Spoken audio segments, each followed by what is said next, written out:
أعوذ بالله من الشيطان الرجيم بسم الله الرحمن الرحيم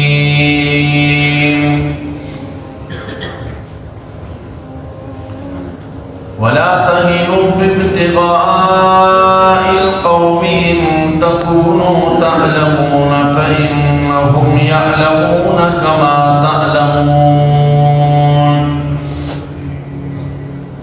وترجون من الله ما لا يرجون وكان الله عليما حكيما صدق الله العظيم.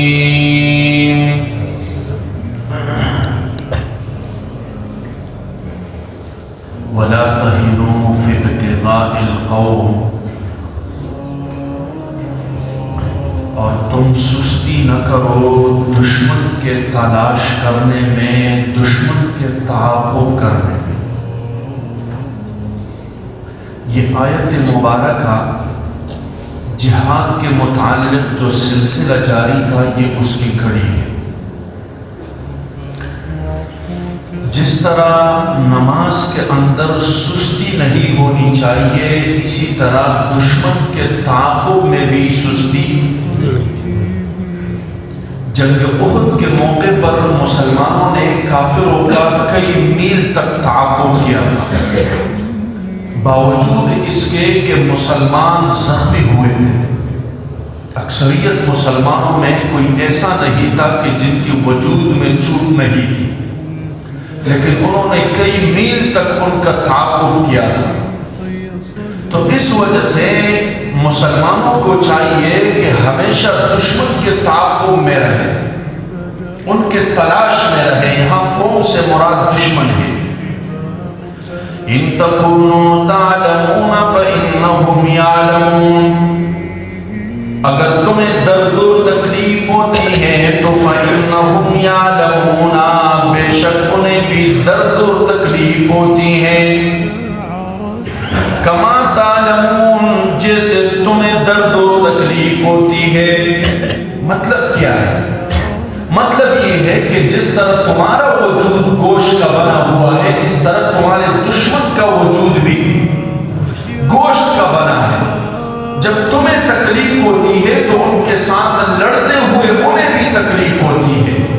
لیکن ایک چیز ذہن میں رکھے کہ جب کافر تمہارے مقابلے میں لڑتا ہے، ان کا مقصد صرف دنیا کا حصول ہے، ان کا مقصد صرف وہ نظریہ ہے کہ جو دنیا تک محدود ہے، اور اس کے مقابلے میں تمہارا جو سوچ ہے، تمہارا جو فکر ہے، تمہارا جو پیغمبر دنیا میں آیا ہے لِيُظْهِرَهُ عَلَى الدِّينِ، تاکہ پوری دنیا کے اوپر ان کا دین کیا ہو جائے، غالب ہو جائے. اگر وہ دنیا کے حصول کے لیے اپنے اوپر تکلیف برداشت کر سکتا ہے تو تم دین کے غلبے کے لیے اپنے اوپر تکلیف کیوں برداشت نہیں کر سکتے ہو؟ اور آگے اللہ جل جلالہ فرماتے کہ وَتَرْجُونَ مِنَ اللَّهِ مَا لَا يَرْجُونَ، تم اللہ سے امید رکھتے ہو، ان کا تو کوئی امید بھی نہیں. تمہارا امید یہ ہے کہ ہمیں ثواب ملے گا، تمہارا امید یہ ہے کہ ہمیں جنتیں ملے گی، تمہارا امید یہ ہے کہ ہمیں آخرت میں نعمتیں ملے گی. ان کا کوئی امید، اور اگر وہ لگائے بھی تو کوئی فائدہ، کیونکہ اللہ جل جلالہ دوسری جگہ میں فرماتے کہ وَلَا يَدْخُلُونَ الْجَنَّةَ حَتَّى يَلِجَ الْجَمَلُ فِي سَمِّ الْخَيَاطِ، کہ کافر اس وقت تک جنت میں نہیں جا سکتا جب تک سوئی کے ناکے سے اونٹ نہ گزر جائے. تو یہ ممکن ہے کہ سوئی کے ناکے سے کبھی اونٹ گزر جائے؟ سوئی کا ناکہ چھوٹا سا اور اونٹ اس کے مقابلے میں بہت بڑی شے ہے. تو جس طرح اونٹ کا سوئی کے ناکے سے گزرنا مشکل ہے، اسی طرح کافر کا جنت میں جانا کیا ہے؟ آپ کو بتایا تھا کسی زمانے میں کہ قبولیت اعمال کے لیے کتنی شرطیں ہیں. انسان جب جنت میں جائے گا کس چیز کے سبب جائے گا؟ وہ اعمال کے سبب جائے گا. کس چیز کے؟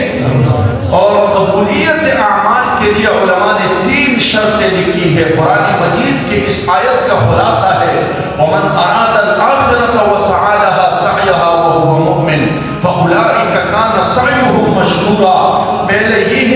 انسان کے اندر ایمان ہونا چاہیے. کیا ہونا چاہیے؟ اور دوسرا اخلاص ہونا چاہیے. تیسرا جو بھی عمل کرے وہ رسول اللہ اور صحابہ کے طریقے پر ہونا چاہیے. اتباع سنت ہونا چاہیے. تو جب یہ تین چیزیں آدمی کے اندر ہو تو ان کا عمل قبول ہوگا. جب عمل قبول ہوگا تو وہ جنت میں جائے گا، اور جب عمل قبول نہیں ہوگا تو وہ جنت میں نہیں جا سکتا. قیامت کے دن جنت میں جب اللہ جنتیوں کو انعامات دے گا، جنتیوں کو جب اللہ مختلف قسم کے خوراک کھلائے گا، پھل کھلائے گا، اس طرح شراب، دودھ، یہ سارے چیزیں جب کھلائے گا پلائے گا، تو یہ جہنمی جنتیوں سے کہے گا کہ آپ ہمیں تھوڑا سا دے دیں. وہ جواب میں کہیں گے کہ ان اللہ حرمہما علی الکافرین، اللہ نے ان کو کافروں کے اوپر حرام کیا ہے. کیا کیا ہے؟ تو اس وجہ سے قرآن کہتے ہیں کہ وَتَرْجُونَ، ایک تو یہ ہے کہ کافر غلط نیت سے جب اتنی تکلیفیں برداشت کرتا ہے، مسلمانوں کے ساتھ لڑتے ہیں، اور دوسرے آپ جب اس کے مقابلے میں ہو تو تمہارا پیغمبر پوری دنیا میں غلبے کے لیے آیا ہے کہ ان کا دین کیا ہو جائے، تو دنیاوی لحاظ سے بھی تمہارا مقصد ان سے کیا ہے؟ اعلیٰ ہے، اور اخروی لحاظ سے بھی ان کا کوئی امید نہیں ہے. تمہارا اللہ جل جلالہ سے کیا ہے؟ امید ہے. وَكَانَ اللَّهُ عَلِيمًا حَكِيمًا، ہے اللہ جل جلالہ جاننے والا اور حکمت والا.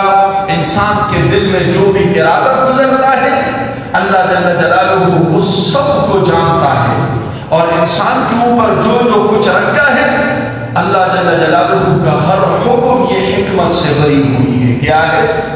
ہر حکم کے اندر اللہ تو ایسا بھی کر سکتے ہیں انما امرہ اذا اراد شیئا ان یقول له کن فیکون، کہ جب اللہ کہتے ہیں کن تو سب کچھ ہو جائے گا.